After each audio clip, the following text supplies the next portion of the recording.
దిగిపోయే నాటికి 15,497 మెగావాట్లకి peak demand పెరిగింది.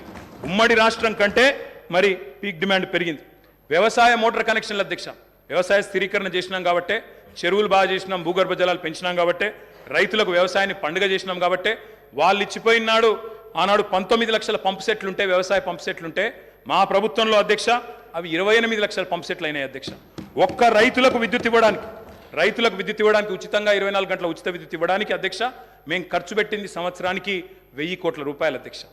మొత్తంగా చూసినట్టయితే అధ్యక్ష 12,000 కోట్ల అధ్యక్ష. సంవత్సరానికి 1000 కోట్లు, 10 ఏళ్లలో దాదాపు 12,000 కోట్లు ఖర్చు పెట్టినాం అధ్యక్ష.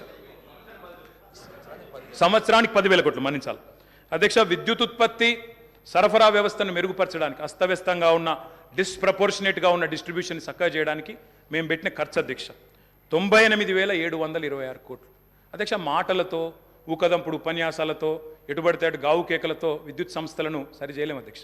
పెట్టుబడి పెట్టాలి. పెట్టుబడి ఉత్పాదక రంగంలో పెడితే దాన్ని పెట్టుబడిగా చూడాలి తప్ప అప్పు అని మాట్లాడడం అనేది శుద్ధ తప్పు అధ్యక్ష. అధ్యక్ష నేను ఇంకొక లెక్క చెప్పాలి అధ్యక్ష. వారు మాకు అప్పజెప్పిపోయిన నాడు ఉన్న 400 kV సబ్స్టేషన్లు తెలంగాణలో 6, ఈరోజు 28 అధ్యక్ష. మేము 2014లో బాధ్యతలు చేపట్టినాడు 220 kV సబ్స్టేషన్లు 51. మేము కట్టింది 10 ఏళ్లలో మరొక 52, మొత్తం కలిపి ఈరోజు 103 220 kV సబ్స్టేషన్లు. 132 kV సబ్స్టేషన్లు నాడు 176, ఈరోజు 252. 33/11 kV సబ్స్టేషన్లు ఆనాడు 2138, ఈరోజు 3221.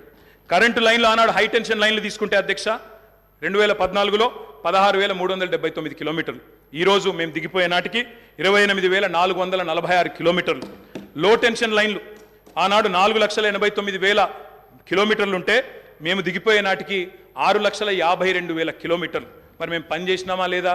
ఈ ఆస్తులు శాశ్వతంగా తెలంగాణకు దక్కుతాయా లేదా?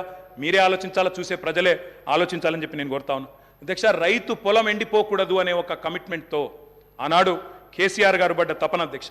ఓపెన్ మార్కెట్లో, ఎందుకంటే 2,700 మెగావాట్ల లోటుతో ప్రారంభమైంది మా ప్రయాణం, అందుకే ఓపెన్ మార్కెట్కి పోయినాం. ఎంత ఖర్చైనా వెరవకుండా, రైతు పొలం ఎండనీయకుండా 10 ఏళ్ళు నడిపినాం అధ్యక్ష. ఒక్క సంవత్సరం కూడా క్రాప్ హాలిడే ఇవ్వకుండా నడిపిన ఘనత గౌరవ పెద్దలు కేసీఆర్ గారికి దక్కుతుంది అధ్యక్ష. అధ్యక్ష విదేశీ బొగ్గు దిగుమతితో ఎన్టీపీసీ లాంటి ఇతర సంస్థల కరెంట్ రేట్లు విపరీతంగా పెరిగినాయి అధ్యక్ష. పెరిగిన తర్వాత కూడా మరి వాళ్ళు మా మీద అదనపు భారం మోపినారు. 12,718 కోట్ల ట్రూ అప్ ఛార్జులు మా మీద వేయబోతే, ఆ ట్రూ అప్ ఛార్జీలు కూడా వినియోగదారుల మీద, రైతుల మీద, మహిళల మీద, గృహాల మీద వేయకుండా మొత్తం కూడా భరించింది ఆనాడు తెలంగాణ ప్రభుత్వం అధ్యక్ష. 12,718 కోట్ల అదనపు భారాన్ని కూడా మోసినాం. ఇవాళ అప్పులు మాత్రమే చెప్పి ఆస్తుల గురించి చెప్పకుండా తప్పించుకుంటామంటే కుదరదు అధ్యక్ష. నేను అడుగుతా ఉన్నా అధ్యక్ష, ఈ ప్రభుత్వాన్ని మాకు దృఢమైన చిత్తం ఉంది. మోటార్లకు మీటర్లు పెట్టం అని తెగేసి చెప్పినాం. అదనంగా 25-30 వేల కోట్లు నష్టం వస్తున్నా తెగేసి గట్టిగా నిలబడ్డం. రైతులకు అన్యాయం చేయమని చెప్పినాం. ఈ ప్రభుత్వం ఆ మాట మీద నిలబెడుతుందా లేదా మోటార్లకు మీటర్లు పెడుతుందా చెప్పాలని చెప్పి కూడా నేను గౌరవ ముఖ్యమంత్రి గారిని కోరుతా ఉన్నా. రాష్ట్రంలోని రైతులందరి పక్షాన కూడా తప్పకుండా ప్రశ్నిస్తా ఉన్నా. ఉచిత విద్యుత్తును ఊడగొట్టే పన్నాగాన్ని ప్రతిఘటించినాం అధ్యక్ష. నేను ఒకటే కోరుతా ఉన్నా, కొత్తగా వచ్చిన ప్రభుత్వం ఒకటి కోరుతా ఉన్నా అధ్యక్ష, విద్యుత్ విషయంలో 3 గంటల కరెంటు, 10 HPల మోటార్లు, ఆ మాటలు వినవద్దనే కోరుకుంటున్నాం అధ్యక్ష. 24 గంటల కరెంటే ఉండాలని కోరుకుంటున్నాం. వ్యవసాయానికి 24 గంటల కరెంటే ఉండాలా, గృహాలకు 24 గంటల కరెంటే ఉండాలా, పరిశ్రమలకు కూడా మళ్ళీ పవర్ హాలిడే ఇచ్చే దుస్థితి రాకూడదని కోరుతా ఉన్నాం. వారే పిలుపునిచ్చారు అధ్యక్ష. కరెంటు బిల్లులు కట్టొద్దు, మేము వచ్చేస్తున్నాం కట్టకండి అన్నారు. మరి రాష్ట్రంలో ప్రజలు కట్టబోవడం లేదు.